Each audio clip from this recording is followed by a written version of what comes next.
Graças e paz, meus irmãos, bom dia, glória a Deus. Hoje é domingo de Páscoa. Primeiramente eu quero desejar a cada um de vocês uma feliz Páscoa, amém, meus irmãos? Que vocês possam estar reunidos aí em família, né, celebrando esse dia que é extremamente importante para nós cristãos, amém? Cristãos do mundo inteiro estão celebrando hoje, né, a ressurreição do nosso Senhor Jesus, amém, meus irmãos? Glória a Deus.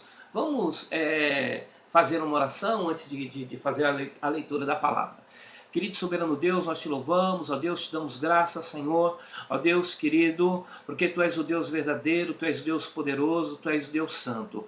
Pai, nós estamos, ó Deus, nesse momento, Senhor, ó Deus, com a Tua palavra aberta, queremos ouvir a Tua voz, fala conosco poderosamente, ó Deus, através da Tua santa e bendita palavra, Senhor, nessa manhã, em o nome do Senhor Jesus. Amém, glória a Deus e amém.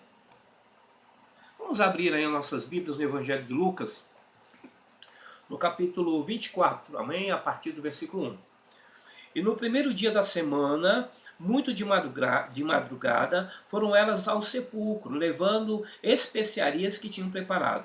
E acharam a porta do sepulcro removida, e entrando não acharam o corpo do Senhor Jesus. E aconteceu que, estando elas perplexas a respeito, eis que pararam junto delas dois varões com vestes resplandecentes. E estando elas muito atemorizadas e abaixando o rosto para o chão, eles lhes disseram: por que buscai o vivente entre os mortos? Não está aqui, mas ressuscitou. Lembrai-vos como vos falou, estando ainda na Galileia. Glória a Deus, né? Dizendo: convém que o Filho do Homem seja entregue nas mãos dos homens pecadores, seja crucificado e ao terceiro dia ressuscite. Amém? Glória a Deus.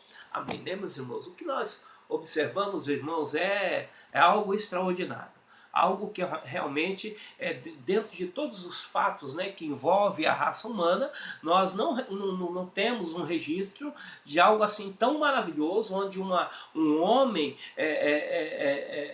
que foi enviado por Deus pudesse ter ressuscitado. Né? O que nós observamos aqui, meus irmãos, é que esse homem aqui, ele era o próprio Filho de Deus. Jesus era o Filho de Deus, amém? Jesus fez um plano, parte de um plano maravilhoso de Deus para salvar a humanidade, né? A humanidade estava destinada à perdição eterna, à morte eterna, por causa do pecado original que aconteceu lá no Éden, no paraíso. E isso fez com que Deus elaborasse um plano pelo seu infinito amor e misericórdia para que pudesse nos resgatar, né, dessa condenação eterna. E esse plano envolvia o sacrifício vivo do seu filho na cruz do Calvário. Ele entregou o seu filho, né? E João diz que Deus amou o mundo de uma tal maneira que deu o seu filho unigênito para que todo aquele que nele crê não pereça, mas tenha a vida eterna. Então esse foi o plano de Deus.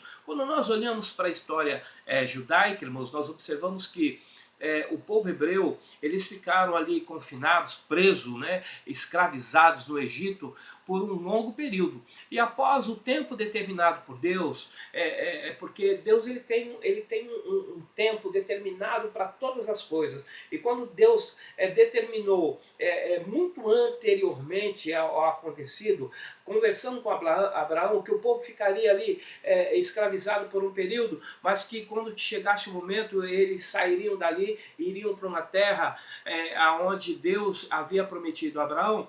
Nós observamos que chegou esse tempo, irmãos, e na chegada desse tempo houve umas pragas que aconteceram ali no Egito, e nessa 10ª praga, irmãos, as pessoas, os hebreus, deveriam passar o sangue de um cordeiro, né, sem mancha, sem mácula, na verga das casas, e porque o anjo da morte passaria ceifando a vida de todos os primogênitos que haviam ali no Egito. E aonde houvesse o sangue, ele não entraria. E isso ia fazer com que quebrantasse o coração de Faraó, que ele tivesse muito temor e tremor diante de Deus e permitisse que o povo hebreu saísse em destino à terra prometida, em destino à terra que Deus lhe havia dado por herança. E foi exatamente isso que aconteceu. E através de Moisés, irmãos, Moisés abriu pelo poder do Espírito Santo de Deus o mar, eles passaram pelo mar e tomaram posse de uma terra que Deus lhe havia prometido, uma terra onde, segundo a própria palavra, emanava leite e mel. Haveria alguns percalços, haveria alguns problemas que eles iriam atravessar no decorrer dessa caminhada, mas Deus estaria com eles e daria vitória em todas as adversidades e problemas que eles enfrentassem. Quando nós olhamos, irmãos, para Jesus, nós observamos o quê? Nós observamos que a humanidade, de uma maneira geral, está escravizada por Satanás. Satanás tomou, né, conta de uma tal forma do mundo e influenciando nas atitudes, no comportamento das pessoas, na adoração a tantos e tantas deuses que foram impostos à humanidade para que pudesse afastar, com o objetivo de afastar, né, o homem de Deus. E qual foi o plano de Deus? Resgatar esse homem, né, desse mundo perverso, né, dessa trama maquiavélica, diabólica, para tentar impedir que o homem fosse salvo, ou seja, alcançasse a promessa de Deus, alcançasse a terra prometida, que para nós é a Canaã celestial, né? A terra que verdadeiramente mana leite e mel. E através do sacrifício de Jesus, que se apresenta como um cordeiro, como disse João Batista, eis aí o cordeiro de Deus que tira o pecado do mundo. Ou seja, Jesus foi o cordeiro enviado por Deus para tirar o pecado do mundo. Assim como o sangue do cordeiro, sem mancha e sem mácula, nas vergas das casas dos hebreus, representava a salvação daquele povo para que eles pudessem alcançar a promessa de Deus, assim o sangue de Jesus derramado na cruz do Calvário, meus irmãos, representa para nós a nossa salvação, para alcançarmos a promessa de vida eterna que Deus tem para cada um de nós. E sem a ressurreição de Jesus, isso seria impossível. Como Jesus diz, está consumado ali na cruz do Calvário, ou seja, o seu trabalho como homem, como filho de Deus, de entregar, de se colocar, assim como Isaac se colocou ali, né, no local do sacrifício, ele se colocou na cruz do Calvário, ele se permitiu ser crucificado, porque pelo poder e pela autoridade que ele tinha, meus irmãos, se ele quisesse, ele poderia acabar com tudo, não é verdade? Mas ele não, ele caminhou como ovelha muda ao matadouro, e foi, e entregou a sua vida ali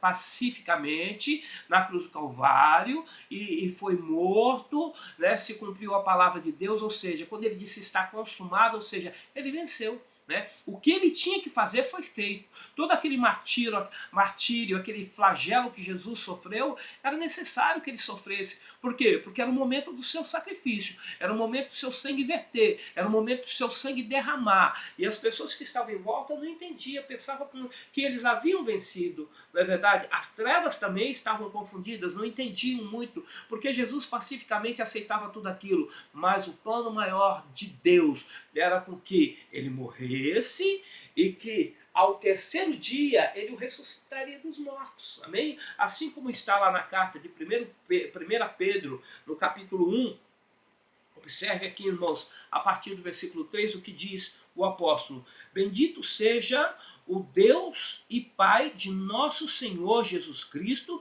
que segundo a sua grande misericórdia, nos gerou de novo para uma nova viva esperança, pela ressurreição de Jesus Cristo dentre os mortos. Ou seja, né, Deus ressuscitou Jesus dos mortos. Amém, meus irmãos? Glória a Deus. Então a Páscoa para nós é o caminho que se abriu, meus irmãos, e a passagem que se abriu, né, entre um homem pecador e o Deus criador, o Deus poderoso, o Deus maravilhoso, né, o Deus soberano. E esse caminho se chama Jesus. Amém, meus irmãos? Sem a ressurreição de Jesus, esse caminho não seria aberto, esse caminho permaneceria fechado. Mas Deus ressuscitou Jesus dos mortos, amém, meus irmãos, de entre os mortos, para que esse caminho pudesse ser aberto, para que esse caminho pudesse ter um livre acesso ao Senhor. E não é um caminho qualquer, a palavra de Deus que é um novo e vivo caminho, ou seja, é um caminho que produz vida, é um caminho que produz esperança, é um caminho, meus irmãos, que nos enche de expectativa de encontrar o nosso Deus, de estarmos reunidos com o nosso Deus para a eternidade, ou seja, não estamos mais condenados com o mundo, não, meus irmãos, não, né? Quando nós aceitamos Jesus, nós entramos por esse novo caminho. Jesus é a nossa Páscoa, Jesus é a nossa salvação, Jesus é o novo caminho, irmãos, aquele que nos produz alegria, né? A certeza de que seremos vitoriosos juntamente com o nosso Deus naquele grande dia, quando Ele voltar para buscar a igreja. Glória a Deus, entre você por esse caminho. Amém, meus irmãos? Né? O caminho que nos conduz à salvação. Passage, né? Significa passagem. Amém? Passe você por ela, né? Entre você por essa passagem. A passagem de Jesus aqui na terra para nos salvar, derramando o seu sangue precioso ali na cruz do Calvário. Entre você, entre a família por esse caminho. Amém, meus irmãos? As religiões, elas não podem produzir absolutamente nada. Eu tenho dito, a religião aqui na terra, ela só produz um bem-estar, um encontro do homem com o próprio homem. Mas Jesus produz vida eterna. Jesus produz o encontro do homem com o próprio Deus. Amém, meus irmãos? Esse foi o plano maior do Senhor. Por isso nós estamos alegres. Sem ressurreição não haveria salvação. Sem ressurreição não haveria vida eterna. Mas Jesus ressuscitou. Jesus é a nossa Páscoa. Glória a Deus. Feliz Páscoa para você. Feliz Páscoa para a sua família, em nome do Senhor Jesus. Amém, meus irmãos? Vamos orar. Querido soberano Deus, nós te damos graça pela tua santa e bendita palavra, Senhor. Meu Deus eterno, que cada uma das vidas, Senhor, possa ser tocada pelo teu Santo Espírito a cada dia, Senhor, e entrar por esse novo e vivo caminho que é Jesus, Pai. Jesus é a nossa Páscoa, Jesus é a ressurreição e a vida, Senhor. Oh Deus eterno, toma, Senhor, ó Deus, nas tuas mãos, Senhor, cada uma das vidas, Senhor, que estão nesse momento, Senhor, assistindo, Senhor, essa programação. Ó Deus, e derrama da tua unção e da tua graça sobre ela, Pai, em nome do Senhor Jesus. Amém, meus irmãos? Estenda suas mãos, né, assim para frente, vamos ministrar a bênção. O grande amor de Deus o Pai, a graça infinita do Senhor Jesus, as duas consolações do Espírito Santo de Deus estejam com cada um dos irmãos. Feliz Páscoa para você e para a sua família, em nome do Senhor Jesus, porque Jesus não está presente numa mistura de cacau e açúcar. Amém? Meio amargo, meio doce, ao leite, não, irmãos. Jesus ressuscitou. Glória a Deus, que Deus te abençoe e te guarde, em nome de Jesus.